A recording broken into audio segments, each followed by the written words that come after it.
Tak terasa sudah seminggu Rianti pergi, dan selama itu juga Ditya tidak pernah pergi ke kantornya. Dia tidak bersemangat untuk mengurus perusahaannya. Dia hanya mondar-mandir mencari Rianti. Makan pun dia seolah lupa karena dia belum mengetahui keberadaan Rianti. Entah kenapa seolah ada yang menghalanginya untuk menemui istrinya sendiri, sebab dia sudah mencarinya ke tempat yang mungkin akan didatangi Rianti, tapi ternyata hasilnya nihil. Tanya pada Sisil pun sudah, tapi wanita itu hanya mengangkat bahunya dan menggeleng seolah tidak tahu. Menemui Rama sampai harus kembali baku hantam pun sudah dilakukan, tapi lagi-lagi dia tidak mendapat jawaban apa-apa. Aditya pun masih terus menghubungi nomor HP Rianti, tapi tidak pernah terdengar suara Rianti.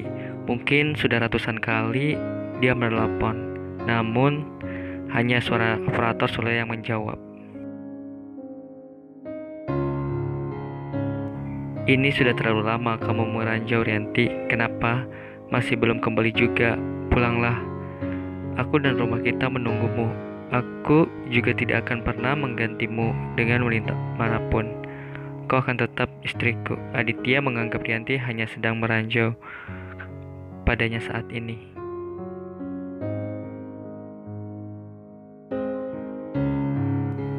Aditya menatap satu-satunya foto Rianti yang ada di HP-nya. Itu pun diambilnya dari akun IG Rianti beberapa hari lalu. Entah kenapa sejak Rianti pergi, dia mendadak membuka akun IG Rianti berharap bisa mengetahui di mana Rianti berada sekarang. Tapi ternyata dia tidak mendapatkan petunjuk apapun di sana. Aditya malah melihat foto Rianti dan teman-temannya. Aditya mencolas saat menyadari tidak ada satupun foto dirinya di sana. Semenjak berpacaran yang hanya 5 bulan dengan Rianti, mereka memang tidak pernah berfoto berdua. Aditya selalu menolak dengan berbagai alasan jika Rianti mengajaknya berfoto.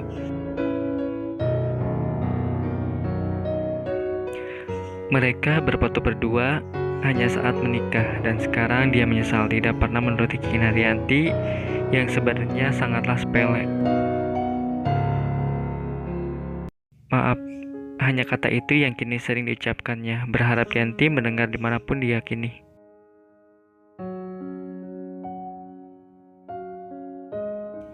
Aditya memejamkan mata dan mengurutnya, berusaha menahan kesedihan. Gimana kabar? Roman tiba-tiba muncul di depan pintu menghampiri Aditya yang duduk di sofa. Aditya hanya menengok sekilas dan kembali memejamkan matanya, seraya menjedot-jedotkan belakang kepalanya ke sandaran sofa.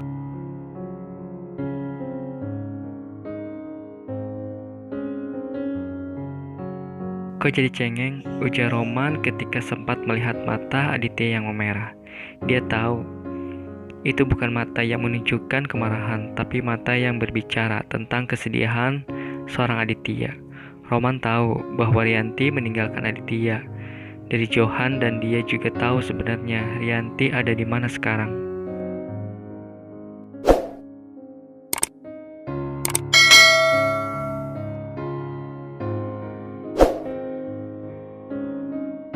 Bagaimana Han? Tanya Roman pada Johan. Sudah saya cek Pak, memang sekarang ibu ada di Bali, jawab Johan kala itu.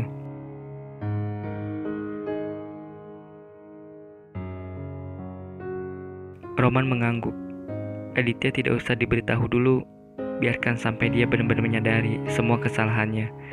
Dia harus kita beri sedikit pelajaran, perintah Roman kepada Johan seraya tersenyum licik.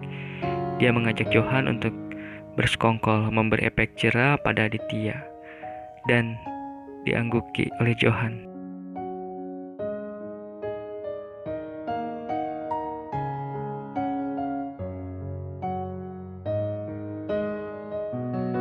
Baik Pak, Johan memahaminya. Dia juga mengerti. Memang harus ada orang yang menyadarkan Aditya, dan itu tugas dia dan Roman untuk melakukannya.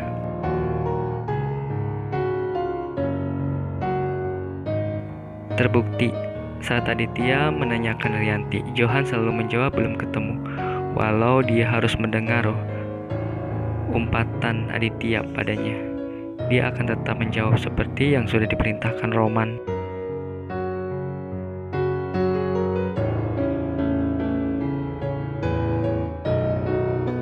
Aditya menghela napas. Gue nggak akan pernah baik selama Rianti belum kembali, saut Aditya pelan. Roman ikut menghelat napas. Ada rasa iba sebenarnya, tapi dia masih harus menutup mulutnya untuk saat ini. Aditya menatap langit-langit rumah Nana. Hidup lu tragis amat, bro.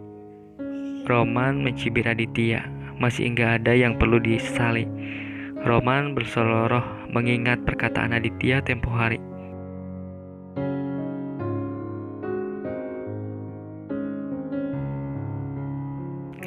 Man, saut Roman seraya menaikkan alisnya.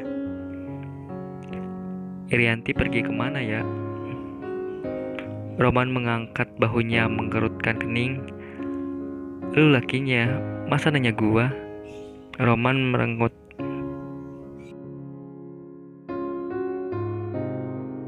Aditya bangkit dari duduknya, mengambil kunci mobil dan berjalan keluar rumah.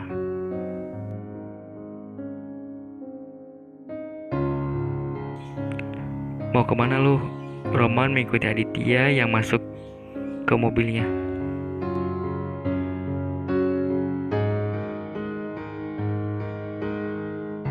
Tanpa menyahut, Aditya menyalakan mesin mobil dan menjalankannya.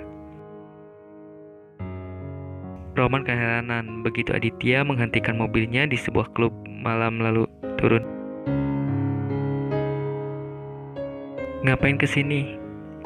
Roman masih membututi Aditya.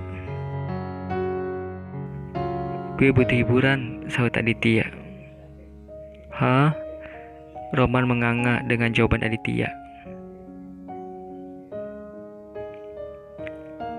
Enggak salah nyari hiburan di sini, tanya Roman seraya duduk di sebelah Aditya yang sedang memesan minuman pada bartender. Gue cuma mau lupain masalah gue, sahut Aditya seraya meraih gelas yang diangsurkan oleh bartender.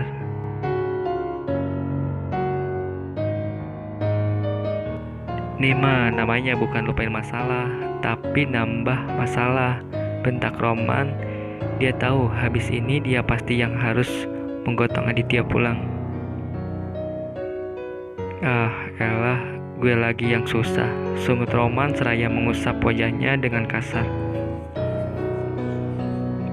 Aditya hanya melirik Roman sambil terus minum.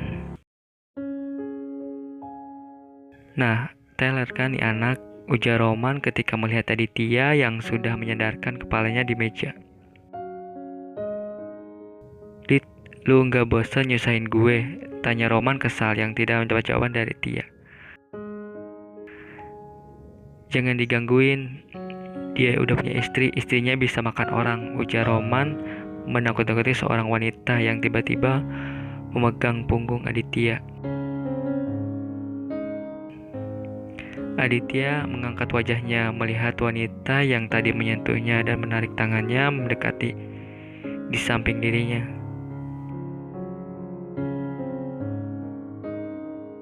Roman membelalakan matanya menatap tajam Aditya. Kalau kelakuan lu kayak gini, gue jamin lu gak bakal pernah ketemu Rianti, Roman mengancam Aditya. Aditya yang masih setengah sadar mendengar perkataan Roman. Aditya langsung melepaskan tangannya dari wanita tadi. Roman memberi kode pada wanita itu untuk segera pergi. Tanpa berpikir, wanita pun langsung pergi. Pulanglah sekarang. Gue lagi malas jadi bodyguard lu sekarang. Gue heran si Johan betah amat ngikutin lu. Roman menyeret Aditya dengan paksa. Lagian mumpung lu masih sadar dikit, kalau udah nggak sadar gue ogah gotong lu. Roman terus mengeceh memarahi Aditya. Duduk yang tenang, bentak Roman setelah dudukkan Aditya di bangku penumpang. Sabar Man, sabar, ujar Roma menyadarkan dirinya sendiri setelah duduk di belakang kemudi dan mengantar Aditya pulang ke rumah.